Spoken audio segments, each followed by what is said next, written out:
Morning, Eoin. Morning, John.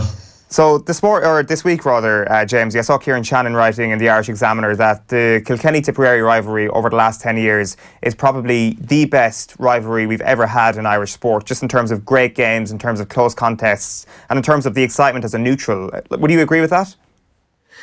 I think that's a fair comment. I mean, Cork-Waterford really lit it up, I suppose, in the Munster Championship. But in terms of, I suppose, the sheer calibre and quality of, particularly some of those All-Ireland finals between Tipp and Kilkenny, I think that's a fair statement for Kieran to make, and it's one that's hard to argue with.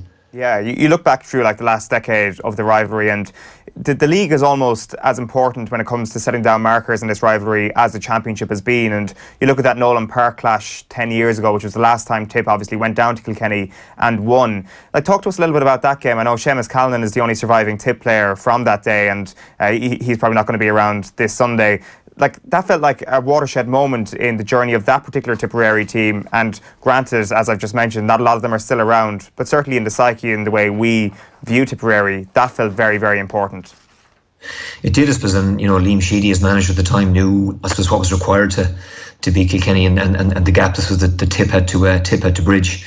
But yeah, I suppose, look, Kilkenny have been the barometer for everybody, and I suppose, the rivalry is obviously there. I mean, there seems to be no end to the dislike that Kilkenny have for Tipperary, and probably vice versa. And that obviously has been reflected, I suppose, in the games, and any opportunity each of them get to put the other down. I mean, they're obviously going to take it. I think Ronan Maher was interviewed yesterday, and the reality is, I suppose, he's lost 3, I think, league finals to Kilkenny. Their championship record against Kilkenny isn't what they'd like it to be either, and maybe the balance of power has swung slightly now, and if Tipp have their best 15 on the field, arguably at the moment I think it's better than Kilkenny's best 15. But Tipp could have won that game in Nolan Park earlier in the year, didn't. TJ popped up with a fantastic catch off the last puck out, popped it off to Richie Leahy, and Kilkenny did them again. So Nolan Park is not an easy place to go to, and I think it's important for Tipp that they go there on Sunday with an eye to look at Kilkenny maybe been around later in the championship and putting one over on them. Yeah, and how much of a factor do you think that Galway League final last year will have a bearing on Tipp? Because that seemed like the moment it all changed for Tipperary in terms of the mood around the camp last year.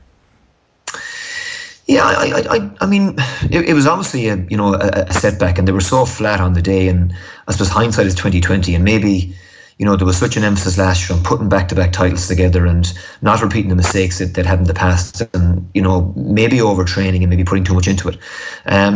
The reality is that, listen, Tipp came as close to anybody last year to beating Galway. There was only a puck of a ball in the semi-final, but I think they've learned from that, and I think Michael Ryan has really managed the panel well in terms of how he's approached the league. I mean, they've used, I suppose, along Kilkenny more players than everybody else. He's rotated the squad, and I think that makes for a happier panel, because in other counties players have walked away because they haven't got game time, they haven't been exposed to to those competitive games. And as I said, I think Michael Ryan has done a really, really good job in terms of increasing the depth, which is going to be important down the line, because Tipp have 4 championship matches in 21 days. So I think Tipp have been really smart, and Ryan has done a really good job in terms of I said, how he's shepherded his resources, and that only has to be positive heading into the championship. You mentioned that Brendan Maher was speaking to the media, and in those comments this week, he referred to what you just outlined there, the fact that Tipperary kind of wore that crown of being All-Ireland champions not as lightly as they possibly should have last year, and they, to a certain extent, didn't handle it as well as they could. And this year there's just a little bit more focus on their own lives outside of hurling, that they're not as obsessed with retaining a crown, first of all, because they don't have a crown to retain, and second of all, there's just a little bit less pressure around this team, and it certainly seems that everything's in a much better place. And I don't want to get ahead of ourselves here, because there's a full year of hurling to play, but should Tipperary become All-Ireland champions once again this year, it certainly seems they're better equipped as people to go and defend something like that.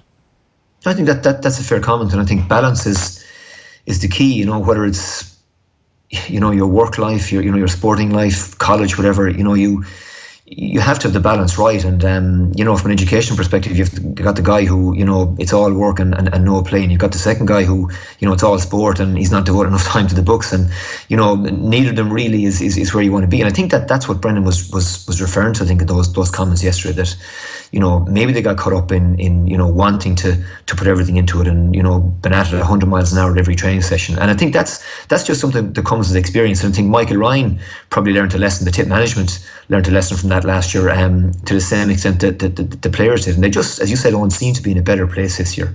And freshness is going to be hugely important as well. And I think, Tipp, there's going to be at least 2 rounds of the Tipperary Club Championship played, before those guys head into the Championship, and the Tipp Championship is behind. And I think it was with all that in mind that he was going to have to, as I said, have guys that he could go to, have guys that he could, trust maybe heading into the Championship. And I think he's found an awful lot about some of the new players he's introduced: Adam Flynn, Willie Connors, Billy Sheen, and these guys, Paddy Feehan.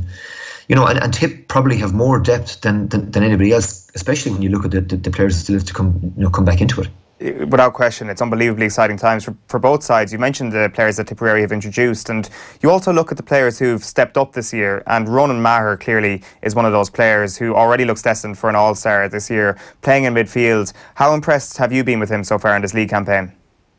Hugely, yeah. And I think with Brendan Maher beside him, Tipp have a really formidable looking pair, and he just, obviously he was outstanding in 2016 and maybe didn't reach the same heights last year, but maybe it's just a change of scenery, but he's reveling in the open spaces out there and the freedom maybe that it gives him. And I suppose he, along with Jason Ford, as you said, have been 2 of the guys that have really stepped up and provided leadership. And while Ronan Maher has been fantastic, Ford has been a revelation, I suppose, really, and he's playing with a huge amount of confidence. Now, it's still, April. There's still maybe questions about, can he do it now in a big game on Sunday? But he used to be taking huge confidence with them, coming off a specific Skiven campaign and how well he's played. And he's playing this with a huge amount of confidence. And that's another weapon for Michael Ryan to have up front. Yeah, without question. Like when you mention kind of a different level of weapons that players have or that managers have, Brian Cody obviously has tons of them as well. And you alluded to it in your first or second answer there, that 35 players tried out in the league. Martin Keoghan seems to be the name on everybody's lips at the moment. He's been mostly impressive, just I guess from an offensive point of view. And we only get to see highlights of a lot of Kilkenny's games, that he seems to have been the kid that stood out. But there's many more of them as well, Jamesie, no question. And I guess there's an element that perhaps even Brian Cody is surprised with how well these kids have gone. They've gone straight into the deep end and they've swam. Yeah, I mean, I suppose after 2016, I think Cody said that, they needed to maybe freshen up the team, but he didn't really do that last year. I mean, it was still a lot of the older faces, and I think there was a realisation maybe that, okay, they had to now start looking at maybe some of the younger crop. And I think he has to be thrilled with how that's gone. And, from day one, the attitude has been great. I mean, okay, on opening night they lost a really good game to Cork that they could have won. It was they were there right in it until Killian Buckley got injured. There was a long delay and Cork just saw it out. So there wasn't really a whole lot wrong with Kilkenny early on. But yeah, I mean, these guys all have been winning the All-Ireland Colleges titles. Kieran's won the All-Ireland Colleges title this year again, and that standard is high. And Kilkenny just produce players, and their work rate. Those same Kilkenny values haven't gone away. And, considering as well that he still has Paul Murphy, Colin Fennelly to come back. I mean, I'm not sure what Richie Hogan's status is. I'm sure every effort has been made to have him ready to play some part in the Championship. It's a great position to be in. And Cody has what he wants, a great spirit in the side. As I said, those same traditional values that have served them so well in terms of work rate, honesty, intensity, and they outfought Wexford on Sunday. Okay, Wexford may have been flat after the Galway game the previous weekend, but it was really impressive stuff. And on top of that, then you have, I suppose, look at TJ and Walter Walsh in particular, really standing up and showing leadership up front. So Kilkenny are in a good place, and after losing 2 matches, we again make the assumptions that they're in trouble. They're going to be fighting relegation, and look where they are. And Kilkenny haven't gone away, and we've got a reminder about that. It seems as well that Kilkenny are a lot more streetwise this year, and we've always said Brian Cody never does tactics, but it seems all of a sudden Brian Cody does tactics. Well, I think if you look at the 2 games they lost last year, Owen, to Wexford down in Wexford Park and to Waterford in the quarter-final, both those sides play sweepers. And, I think there's a realisation that, you have to be more judicious with how you use the ball. And I mean, De Bourke, cleaned up in that game in Thurles last year. He was outstanding. Sean Murphy as well got on a lot of ball in the Championship match. So I think, Kilkenny have just wised up to the fact that, we need to be more selective about how we use the ball. And certainly, they've worked on it in training. You can see that, the style they're playing, it's, it's heads up hurling. It's playing those short passes, playing around the sweeper, and they did it really effectively, obviously, in Wexford Park last Sunday. So, but they've good players, and good players can play that type of game.